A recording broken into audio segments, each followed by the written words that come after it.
Absolutely unbelievable. നിങ്ങൾക്കത് വിശ്വസിക്കാൻ പറ്റുന്നുണ്ടോ? പെട്ടെന്ന് ഇത് ആർക്കും അങ്ങനെ വിശ്വസിക്കാൻ പറ്റില്ല സാർ. അങ്ങനെ ഒരു സാഹചര്യത്തിൽ കുറ്റവാളിയായ ഒരാളുടെ മൊഴിയുടെ അടിസ്ഥാനത്തിൽ എങ്ങനെ ഒരു പോലീസ് സ്റ്റേഷൻ പൊളിക്കാൻ പറ്റും? I cannot allow this. ഒരുപക്ഷെ അയാൾ പോലീസിനെ കബളിപ്പിക്കാൻ ശ്രമിക്കുന്നതാണെങ്കിൽ?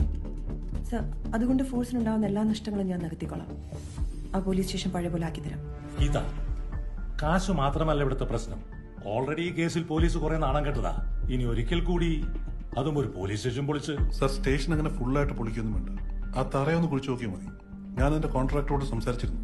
ഓഗസ്റ്റ് 4-ാം തീയതി മുതൽ തന്നെയാണ് എന്റെ പണി തുടങ്ങിയിരിക്കുന്നത്. അങ്ങനെ നോക്കുമ്പോൾ സമ്മതിച്ചു. നമ്മൾ കുഴിച്ചു നോക്കിയിട്ട് കിട്ടിയില്ലെങ്കിൽ ദാറ്റ്സ് വാട്ട് വറീസ് മീ. അങ്ങനെ സംഭവിച്ചാൽ പൊളിറ്റിക്കലിയും കുറെ പ്രശ്നങ്ങളുണ്ടാവും. കിട്ടും സാർ, അത് അവിടെ ഉണ്ട്.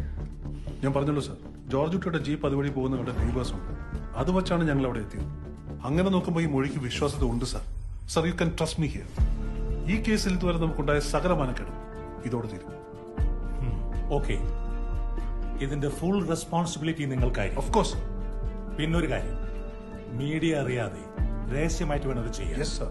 ഞാൻ പറയുന്നത് തോമസിന് മനസ്സിലാവുന്നുണ്ടല്ലോ? സാർ, വളരെ സീക്രട്ടീവായിട്ട് വേണം നമ്മൾ മൂവ് ചെയ്യാൻ. കൂടുതൽ ആളെ വെച്ച് പറ്റുമെങ്കിൽ